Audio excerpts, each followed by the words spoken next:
শিক্ষার জন্য ম্যারাথন দৌড় প্রতিযোগিতার আয়োজন করল দুর্গাপুরের অন্যতম সেরা শিক্ষা প্রতিষ্ঠান ডিএসএমএস। রবিবার সকালে বিধাননগর কলেজ ক্যাম্পাস থেকে এই ম্যারাথন প্রতিযোগিতা শুরু হয়। 10 কিলোমিটার এই দৌড় প্রতিযোগিতায় পুরুষ ও মহিলা মিলিয়ে 500-র বেশি প্রতিযোগী অংশগ্রহণ করে। প্রথম 12 জনের জন্য পুরুষ ও মহিলা বিভাগের পুরস্কার রয়েছে।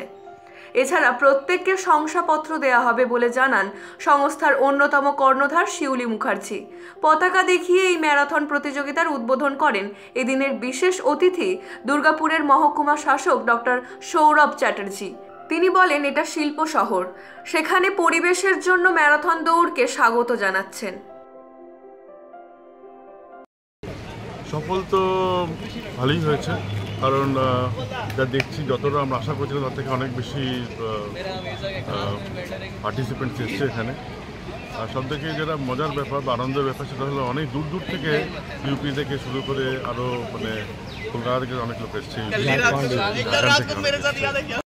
500-র বেশি পার্টিসিপেন্ট আছে, এক্স্যাক্ট নাম্বারটা আমি এক্ষুনি বলতে পারছি না, তবে 500-র বেশি পার্টিসিপেন্ট এখানে আছে এবং সারা ভারতবর্ষ থেকে এসছে।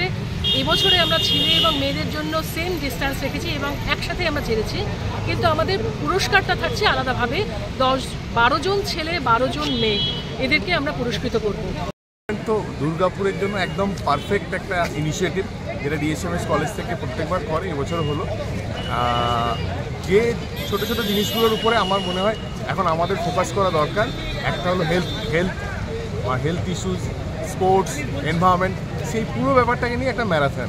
তো আমি একটু আগে বলছিলাম যে দুর্গাপুরে অনেকগুলি ম্যারাথন এবছর হয়েছে, তার মধ্যে এই ম্যারাথনটার সবচেয়ে বড়। Bureau report, U Bangla TV. U Bangla TV, হৃদয় ছুঁয়ে যায়।